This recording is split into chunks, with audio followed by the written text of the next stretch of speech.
चींटी 3 मीटर चलती है और फिर 4 मीटर ऊंचे एक वृक्ष पर चढ़ती है, वह अपने, ठीक है, कह रहा है अपने मूल स्थान से वह कितनी दूरी पर है। इस पे दोस्तों दो टाइप के प्रश्न बनते हैं, ठीक है, पहला टाइप का और दूसरा टाइप का, ठीक है। तो पहला टाइप का कौन सा बनता है, ये वाला जो क्वेश्चन है इसको मैं सॉल्व करने की कोशिश कर रहा हूं और आप दोस्तों क्या करिएगा, समझने की कोशिश करिएगा, ठीक है। देखिए कह रहा है एक चींटी 3 मीटर चलती है, क्या होती है दोस्तों, एक चींटी 3 मीटर चलती है, यानी मान लेंगे दोस्तों चींटी इस पॉइंट से चल रही है, कितना मीटर चली है दोस्तों, 3 मीटर चली है और फिर 4 मीटर ऊंचे वृक्ष पर चढ़ती है। ये वृक्ष मान लेंगे दोस्तों 4 मीटर का है, कितने मीटर का है, 4 मीटर ऊंचे वृक्ष पर चढ़ जाती है। और प्रश्न अब क्या पूछ रहा है, प्रश्न देखिए पूछ रहा है अपने मूल स्थान से वह कितनी दूरी पर है। मूल स्थान यानी कि ये वाला है, यहाँ पे जहां से चलना स्टार्ट की है और यहाँ पे पूछ रही है वह कितनी दूरी पर है। तो ये दूरी कहने का मतलब ज्यादातर स्टूडेंट क्या करते हैं, जोड़ लेते हैं, 3 मीटर चली इधर, 4 मीटर चली इधर,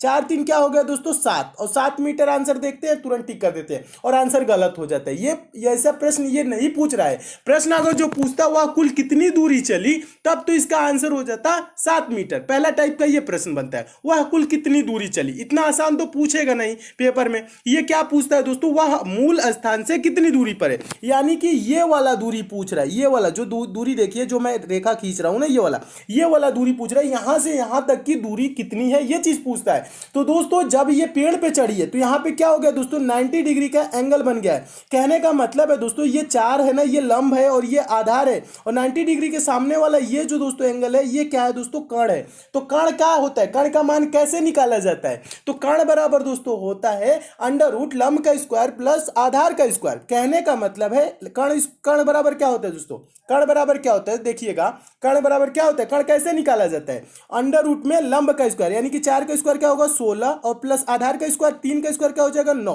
16 9 दोस्तों क्या हो जाएगा, 16 9 25 हो जाएगा। √25 का मान क्या होता है दोस्तों, 25 का मान होता है 5। तो ये दूरी क्या हो जाएगी दोस्तों, 5 मीटर हो जाएगी। समझने की कोशिश कीजिएगा, ये दूरी क्या हो जाएगी दोस्तों, 5 मीटर हो जाएगी। और 5 मीटर किस ऑप्शन में दिया है, ऑप्शन नंबर पहले में दिया है, तो आपका ऑप्शन नंबर पहले क्या हो जाएगा, सही हो जाएगा। तो मैं उम्मीद करता हूं दोस्तों आप इस प्रश्न को अच्छे से समझ गए होंगे। एक बार और समझाने की कोशिश करूं, समझिएगा। इसके लिए पेन उठाने की भी जरूरत नहीं होती है। कैसे सॉल्व किया जाता है, 3 मीटर चली है, फिर 4 मीटर ऊंचे वृक्ष पर चढ़ गई है और ये दूरी पूछ रहा है 3, ये 4। तो क्या करेंगे दोस्तों, 4 का स्क्वायर क्या होता है 16, 3 का स्क्वायर क्या होता है दोस्तों 9, 16 9 क्या होगा दोस्तों 25, इसको √ में रख लेंगे, ठीक है। √25 का वैल्यू क्या होता है दोस्तों 5, ठीक है। तो ये कर्ण इस ऐसे आ जाएगा, ये 5, यानी कि ये दूरी जो होगी दोस्तों यहां से यहां तक की ये 5 मीटर होगी। यानी कि चींटी दोस्तों मूल स्थान से वो कितनी दूरी पे है, तो 5 मीटर की दूरी पे है, और 5 मीटर ऑप्शन नंबर ए में दिया, तो आपका ऑप्शन नंबर ए दोस्तों क्या हो जाएगा, सही हो जाएगा। और इस टाइप के दोस्तों हमेशा प्रश्न पूछे जाते हैं।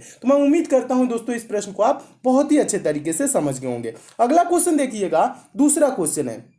दूसरा क्वेश्चन आपका सीरीज से है, यह भी इंपॉर्टेंट क्वेश्चन है, यह भी पूछा गया क्वेश्चन है। देखिए प्रश्न है, नीचे दी गई श्रृंखला में प्रश्न चिन्ह के स्थान पर कौन सी संख्या आएगी। प्रश्न चिन्ह है कहां, देखिए प्रश्न चिन्ह यहां श्रृंखला में दिया गया है और यहीं पे पूछ रहा है कि कौन सी संख्या आएगी। तो दोस्तों सीरीज से रिलेटेड कभी भी आपके पेपर में प्रश्न है तो आप क्या करेंगे, सीरीज को देखेंगे, सीरीज कैसे आगे चल रही है। तो जैसे दोस्तों ये सीरीज कैसे चल रही है, देखिएगा 3 है दोस्तों, 3 के बाद 5, 5 के बाद 6, 6 के बाद दोस्तों 12 हुआ, फिर 12, उसके बाद प्रश्न चिन्ह 24 26। यानी कहने का मतलब है अगर जो आप डिफरेंस देखें दोस्तों, यानी अंतर देखें, तो 3 के बाद 5 हुआ 2, फिर 5 के बाद 6 1, 6 के बाद दोस्तों 12 हुआ 6, 12 के बाद दोस्तों 12 है यानी कि 0, फिर उसके बाद प्रश्नवाचक चिन्ह, उसके बाद से दोस्तों 24 और 26 है यानी कि 2 इधर, ठीक है। यानी ये यहाँ पे आपको कुछ नजर नहीं आ रहा होगा इस टाइप से कि ये सीरीज कैसे आगे बढ़ रही है या घट रही है, कुछ भी इस यहाँ पे आपको समझ में नहीं आएगा। यहाँ पे देखेंगे दोस्तों 2 1 6 0 ऐसे कोई कुछ भी नहीं समझ में आ रहा है। जब इस टाइप से आपके सीरीज सामने आ जाए और दिखे कुछ भी जब समझ में ना आए, तब क्या किया जाता है दोस्तों, देखिएगा तब किया जाता है हम एक एक संख्या को छोड़ के सीरीज को सॉल्व करते हैं। कहने का मतलब है 3 के बाद दोस्तों हम 5 छोड़ देंगे 6, ठीक है, 6 के बाद दोस्तों 12 छोड़ देंगे, ये वाला 12 लेंगे, फिर 12 के बाद दोस्तों ये प्रश्नवाचक चिन्ह छोड़ के 24, ठीक है। यानी कहने का मतलब है देखिए क्या हुआ, 3 दूना के 6, 6 दूना के 12, 12 दूना के 24, यानी क्या हो रहा है, मल्टीप्लाई 2 हो रहा है, यानी कि 2 गुना हो रहा है। 3 दूना के 6, 6 दूना के 12, 12 दूना के 24। ठीक है, अब देखिए अब क्या करेंगे, दूसरा जो है, जो बचा है बीच वाला, उसे हम लेके चलेंगे। कहने का मतलब है 5 के बाद दोस्तों 12 हुआ, यानी क्या हुआ है दोस्तों, 5 के बाद 12, यानी कि यहाँ पे मल्टीप्लाई नहीं हो रहा है, जुड़ा है। कितना जुड़ा है दोस्तों, 5 में 7 जोड़ेंगे तो 12 हो जाएगा, यानी 7 जुड़ा है। 12 के बाद दोस्तों क्या होगा, इसमें भी 7 अगर जो जोड़ दे तो यहाँ पे दोस्तों क्या हो जाएगा, 19 हो जाएगा। और 19 के बाद दोस्तों 7 जोड़ दे तो क्या हो जाएगा दोस्तों, 26 हो जाएगा। और 26 यहाँ पे दिया हुआ है, तो यहाँ पे प्रश्नवाचक चिन्ह पे भरी जाने वाली संख्या क्या हो जाएगी, 19 हो जाएगा। और 19 किस ऑप्शन में दिया है, तो ऑप्शन नंबर पहले में दिया है, तो आपका ऑप्शन नंबर पहले दोस्तों क्या हो जाएगा, सही हो जाएगा। तो इस टाइप से सीरीज आपको एकदम अच्छे से समझ में आ गई होगी, और ये सीरीज कैसे चली है पूरा आपको क्लियर हो गया होगा। तो मैं उम्मीद करता हूं दोस्तों आप इस प्रश्न को बहुत ही अच्छे तरीके से समझ गए होंगे। क्या किया जाता है दोस्तों, जब सीरीज ना समझ में आए तो एक एक संख्या को छोड़ के सॉल्व किया जाता है, तब सीरीज समझ में आने लगती है। ठीक है, और इसका आंसर क्या हो जाएगा, 19 हो जाएगा। नेक्स्ट क्वेश्चन देखिएगा, तीसरा क्वेश्चन। और दोस्तों मैं आपको बता दूं, प्रश्न सॉल्व करने से पहले क्या किया करिए, वीडियो को पॉज कर दिया करिए, अपने आप से भी सॉल्व करने की कोशिश किया करिए। ठीक है, अपने आप से सॉल्व करने की कोशिश करेंगे तो आपके अंदर सोचने समझने की शक्ति विकसित होगी। तो आप पेपर में क्या होगा, आपको हिचकिचाहट नहीं होगी, हेजिटेशन नहीं होगी, आप प्रश्नों को पेपर में भी अच्छे से सॉल्व करने लगेंगे। तो अपने आप से भी सॉल्व करने की कोशिश किया करिए, बुक से भी प्रैक्टिस किया करिए। ठीक है, देखिए तीसरा क्वेश्चन बहुत ही इंपॉर्टेंट है, और आपको प्रश्न दोस्तों अच्छे लग रहे हैं तो वीडियो को अभी लाइक कर दीजिए, और ज्यादा से ज्यादा आप दोस्तों शेयर किया करिए। लाइक शेयर करते हैं तो दोस्तों हमें मोटिवेशन मिलता है कि आपको वीडियो पसंद आ रही है। और किसी टॉपिक में आप विशेष रूप से कमजोर है तो उस टॉपिक का नाम यानी चैप्टर का नाम भी कमेंट कर देंगे, तो भी चैप्टर में बहुत जल्द कंप्लीट करा दूंगा। ठीक है, देखिए तीसरा क्वेश्चन है, नीचे दी गई प्रश्न का सही वेन आरेख बताएं।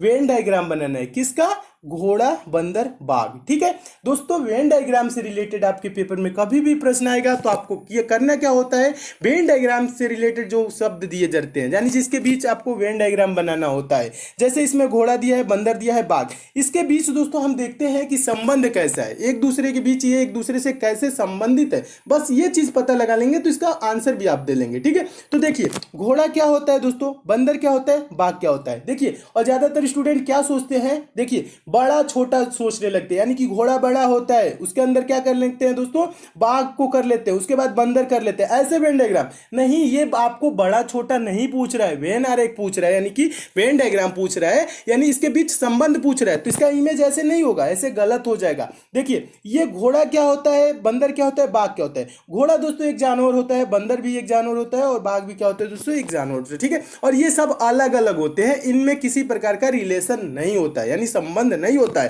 तो एक देखिए सर्कल कैसे बनाएंगे, और इसको सर्कल से प्रदर्शित किया जाता है।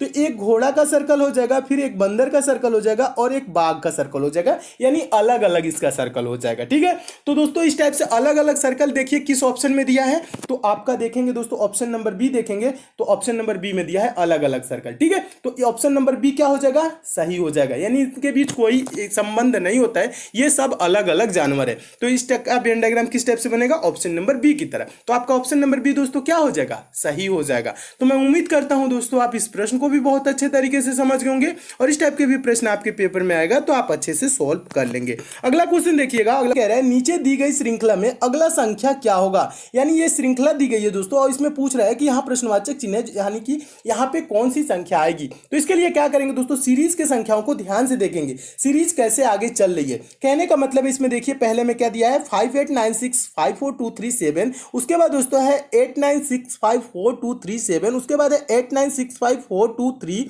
उसके बाद दोस्तों है 965423, उसके बाद प्रश्नवाचक चिन्ह। ठीक है, ये दिया है। तो इसमें आप थोड़ा सा अगर दोस्तों थोड़ा सा दिमाग लगाएंगे, ध्यान लगाएंगे, तो क्या होगा दोस्तों, ध्यान से देखेंगे तो आपको दिख जाएगा। ठीक है, क्या दिख जाएगा, यानी ये जो श्रृंखला है, ये जो पहला वाला संख्या है, ठीक है, अगर जो ध्यान से देखो उसके बाद दूसरे वाले में क्या हुआ है, यहाँ पे दोस्तों जो यहाँ पे आपको 5 दिख रहा है ना, ये वाला 5 पहला वाला संख्या इसमें काट दिया है, तो यानी दूसरे में क्या किया है, 5 को नहीं लिखा है, 5 को नहीं लिखा है, 8 से स्टार्ट किया है और यहां तक लिखा है 8 9, देखिए लिखा है ना 89654237, ये लिखा है ना 89654237, ये चीज लिखा हुआ है। ठीक है, अब आगे क्या किया है दोस्तों, आगे देखिएगा, आगे देखिए दोस्तों 896 लिखा है, 5423 तक लिखा है, 7 को नहीं लिखा है। समझ रहे ना, ये कर क्या रहे, यानी कि पहले वाले में क्या किया, पहला संख्या हटा दिया, दूसरे वाले में क्या किया, लास्ट वाला हटा दिया, तीसरे वाले में क्या किया दोस्तों, देखिए तीसरे वाले में क्या किया है, आगे देखिएगा, यहाँ पे तीसरे वाले में क्या किया है, यहाँ पे लास्ट वाला ही संख्या को इसको जब हटा दिया है, फिर चौथे वाले में क्या किया, ये चीज देखिएगा, ध्यान से देखिएगा, एक बार और समझाने की कोशिश करो। पहले वाले में पहले में क्या किया, दूसरे वाले में क्या कर दिया दोस्तों, ये वाला पहला 5 को हटा दिया और पूरा लिख दिया, ठीक है, यानी कि यहाँ पे इतना लिख दिया। फिर इसमें क्या किया दोस्तों, 7 को हटा दिया, यानी कि लास्ट वाले को हटा दिया और इतना लिख दिया। उसके बाद दोस्तों चौथे वाले में क्या किया है, चौथे वाले में देखेंगे दोस्तों, ये चौथे वाले में क्या किया है, यानी कि 8 को हटा दिया है, ये वाला 8 को हटा दिया है और पूरा लिख दिया है। और लास्ट वाले में दोस्तों क्या किया है, लास्ट वाले में देखने की कोशिश करेंगे, देखिए अब इसके बाद से क्या करेंगे, यानी कि 8 को हटा दिया है, 9654, ये देखिएगा 965423 लिख दिया है। उसके बाद दोस्तों हम लास्ट वाले यानी जहां प्रश्नवाचक चिन्ह यहां पे क्या होगा आपको बताना है, ठीक है, समझने की कोशिश कीजिए, एक बार और समझाता हूं। यहां पे 5 काट दिया है, दूसरे वाले में यहां पे 5 काट के और यहां पे पूरा लिख दिया, ठीक है। तो इसमें क्या किया दोस्तों, 7 को काट दिया है, पूरा लिख दिया है। फिर क्या किया है दोस्तों, यहां पे दोस्तों 8 को काट के यहां पे लिख दिया, ठीक है। इसमें हम क्या करेंगे दोस्तों, 3 को काट देंगे, जितना बचा वो लिख देंगे। कहने का मतलब है दोस्तों, ये बचा क्या क्या दोस्तों, 96542 इसका राइट आंसर होगा, जो कि ऑप्शन नंबर डी में दिया है। तो आपका ऑप्शन नंबर डी दोस्तों क्या हो जाएगा, सही हो जाएगा। तो इस टाइप के भी प्रश्न आए दोस्तों तो आप ऐसे सॉल्व कर सकते हैं, एक बार समझ लीजिएगा, ज्यादा कुछ नहीं किया है, बस 5 काटा है फिर लिख दिया, ठीक है। फिर इसमें क्या किया है दोस्तों, 7 को काटा है, लिख दिया, ठीक है। फिर इसमें क्या किया है दोस्तों, 8 को काटा है, लिख दिया। फिर आगे क्या करेंगे दोस्तों, 3 को काटेंगे, लिख देंगे, ठीक है, 3 को काटेंगे, लिख देंगे। तो इसका आंसर क्या हो जाएगा, ये हो जाएगा। देखिए दोस्तों बहुत ही आसान क्वेश्चन है और ये बहुत बार पूछा जा चुका है, और मैं उम्मीद करता हूं दोस्तों इस प्रश्न को आप बहुत ही अच्छे तरीके से समझ गए होंगे। नेक्स्ट क्वेश्चन देखिएगा दोस्तों, 5वां क्वेश्चन कैलेंडर से है और मोस्ट इंपॉर्टेंट क्वेश्चन है, और रेलवे एग्जाम में ये प्रश्न पूछा जा चुका है। देखिए क्वेश्चन क्या कह रहा है, यदि 30 जनवरी 2013 गुरुवार रहा हो, गुरुवार मतलब क्या होता है दोस्तों, बृहस्पतिवार होता है, ठीक है, बृहस्पतिवार रहा हो, तो 2 मार्च 2013 को कौन सा दिन था, ये चीज पूछ रहा है। तो दोस्तों इस टाइप के प्रश्नों को कैसे सॉल्व किया जाता है, देखिए अगर जो इस टाइप के प्रश्न आए तो आपको किया जाता है, करना क्या होता है दोस्तों, करना क्या चाहिए, देखिए 30 जनवरी 2013 से 2 मार्च 2013 तक हम दिन निकालेंगे, कितने दिन होंगे, ठीक है, ये चीज इनके बीच की दिन निकालेंगे। तो देखिए यहां पे आप करना क्या है, 30 जनवरी यानी कि जनवरी टोटल कितने दिन का होता है दोस्तों, जनवरी कितने दिन का होता है, 31 दिन का होता है। जनवरी कितने दिन का होता है, 31 दिन, और 30 दिन तो बीत गया, बचा इसमें कितना दिन दोस्तों, 1 दिन। फेब्रुवरी कितने दिन का होता है दोस्तों, 28 या 29 दिन का। लीप ईयर जो होता है दोस्तों उसमें फेब्रुवरी होता है 29 दिन का। और लीप ईयर कैसे निकालते हैं, कैसे पहचानते हैं, तो दोस्तों जो वर्ष होता है, जैसे यहाँ 2013 है, अगर जो इसमें पूरा पूरा भाग चला जाएगा तो ये लीप ईयर होगा। इसमें दोस्तों 4 से किससे दोस्तों, 4 से पूरा पूरा भाग चला जाएगा, जिसमें वो क्या होता है, लीप ईयर। जैसे 2012 में पूरा पूरा 4 से भाग चला जाएगा, ठीक है। 2020 है, 2012, 2016, 2020, ये क्या होगा दोस्तों, ये सब लीप ईयर होते हैं, और इसमें 4 से पूरा पूरा भाग चला जाता है। तो इसमें फरवरी माह कितने दिन का होता है, 29 दिन का होता है। लेकिन 2013 क्या है, लीप ईयर नहीं है, तो इसमें फरवरी माह कितने दिन का होगा, 28 दिन का। तो फरवरी में कितना दिन बचा दोस्तों, 28 दिन। और पूछ क्या रहा है दोस्तों, 2 मार्च को, फरवरी के बाद आएगा मार्च, 2 मार्च यानी कि 2 मार्च में 2 दिन, ठीक है। अब इसको जोड़िए, कितना दिन हुआ, 1 28 2 जोड़ेंगे, 1 28 29 29 2 31, कितना दिन हो गया दोस्तों, 31 दिन। अब क्या करेंगे दोस्तों, इसके बीच का दिन कितना आ गया, 31 दिन आ गया। हम 31 को क्या करेंगे दोस्तों, 7 से भाग करेंगे। 7 से क्यों भाग करते हैं, सप्ताह में 7 दिन होते हैं, प्रत्येक सप्ताह के बाद वही दिन रिपीट करने लगता है, इसलिए दोस्तों क्या करते हैं, 7 से भाग करेंगे। 31 को दोस्तों 7 से भाग करेंगे तो क्या होगा, 7 चौक 28 हो जाएगा। और यहां पे शेषफल में क्या बचेगा, शेष क्या बचेगा, 31 में से 28 घटाएंगे तो क्या हो जाएगा, 3 बचेगा। ये जो 3 दिन बचा ना, इसी को क्या करेंगे, गुरुवार में जोड़ देंगे। गुरुवार यानी कि बृहस्पतिवार में 3 दिन जोड़ेंगे, 1 दिन जोड़ेंगे तो क्या होगा दोस्तों, शुक्रवार। 2 दिन जोड़ेंगे, शनिवार। तीसरा दिन जोड़ेंगे, रविवार। रविवार किस ऑप्शन में दिया है, तो ऑप्शन नंबर डी में दिया है। तो आपका ऑप्शन नंबर डी दोस्तों क्या हो जाएगा, सही हो जाएगा। तो मैं उम्मीद करता हूं दोस्तों इस प्रश्न को भी आप अच्छे से समझ गए होंगे, और इस टाइप के भी प्रश्न आएगा तो आपके पेपर में कभी भी पूछा जाएगा तो आप सॉल्व कर लेंगे। ज्यादा कुछ नहीं किया जाता है, बस इनके बीच का दिन देखा जाता है,